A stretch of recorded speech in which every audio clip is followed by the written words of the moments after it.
I live in a super red district, and everyone I work with is a Trumper, but they agree with like 90% of what we all agree with. They love like every socialist policy until somebody calls it socialist, and they're angry, they're confused. As Jamie says, in the absence of any coherent ideology or class analysis. And I recently came across a speech from Debs where he said if we want to popularize socialism, we shouldn't be using the language of Marx, but rather a more American language. So my two questions are, what are your thoughts on toning down the radical language outside our own circles to something more palatable? And number two, who do you think we have a better chance of bringing into our cause? The working class Trump folks who seem to be on board with us in terms of class interests, but oppose us in terms of identity politics and social issues, or the bourgeois corporate liberals who seem to agree with us in terms of identity politics and social issues, but oppose us in terms of in terms of class interests? I'll answer the second question first. Go ahead, Emma.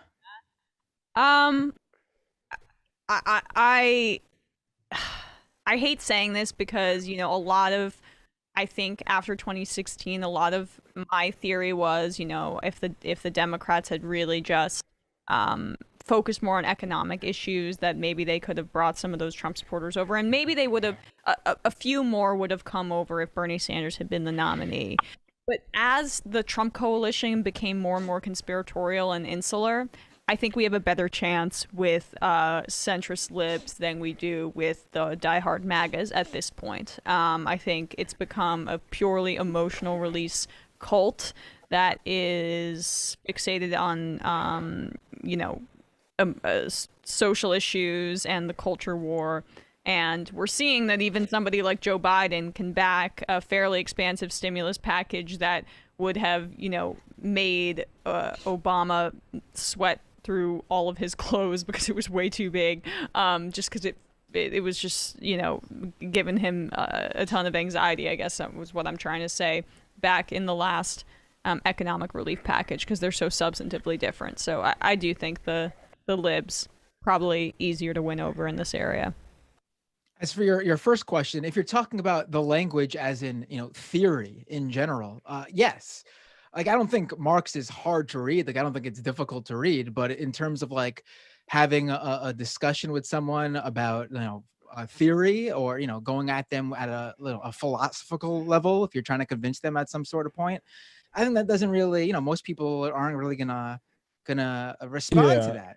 But if you read Marx and you understand theory, you can certainly use it to advocate to these people you're talking about in terms that affect their everyday life, talking about specific policy or specific issues they have, and how the government or specific policy decisions can help them, and pointing out how they are, which politicians support it. I'm not saying you have to say Democrats, but say, you say you don't like Ilhan Omar and AOC, but they're the ones pushing for this legislation that'll help you on this particular issue that you're talking about. I think that is incredibly helpful, and that's the way you go about convincing these people. I'm not saying, I don't think, but yes, it depends on what Marxist language. Like, I think, frankly, worker and owner are two terms that you'd get from Marx that you should keep in your vocabulary, because otherwise you get this, and that stuff is going to be important as this sort of populism of like Tucker Carlson's peddling about professionals and elites and stuff.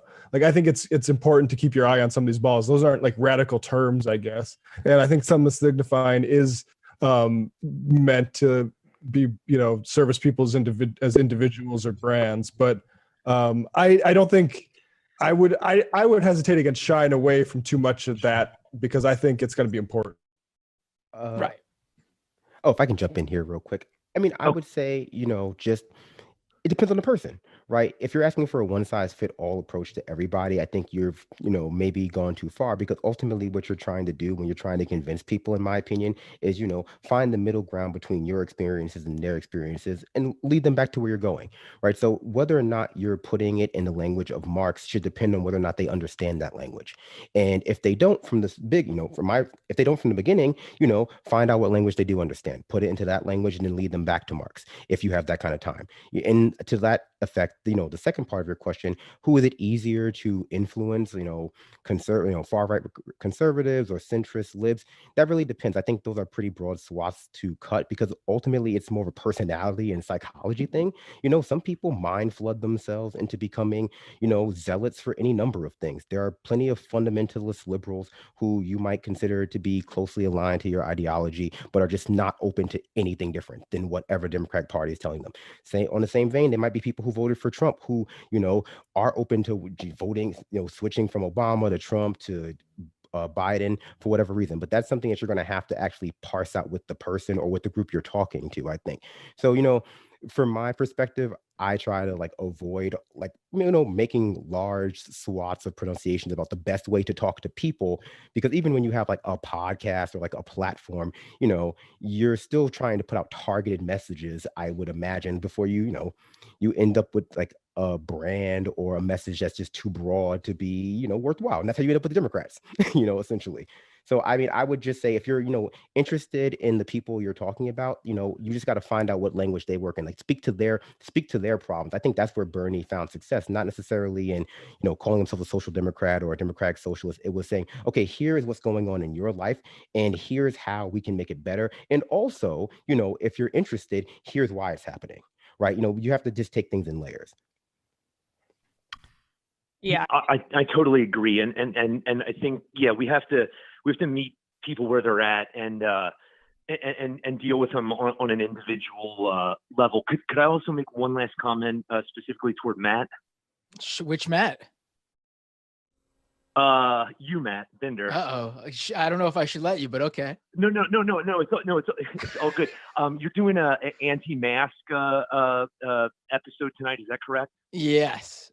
Oh, a broader sense. They're part of the conversation. Yes. Right. Yeah. So if you can, Google Russ Diamond. If you're not familiar with him, he's the state representative in 102nd in Pennsylvania, and he was leading the anti-mask charge. This part of Pennsylvania has essentially seceded from the union.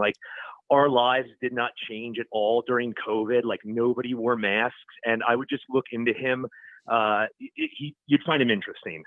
Will do. I've already Googled him. I have him up on my computer. I'll take a harder look at him after the show. Thanks a lot.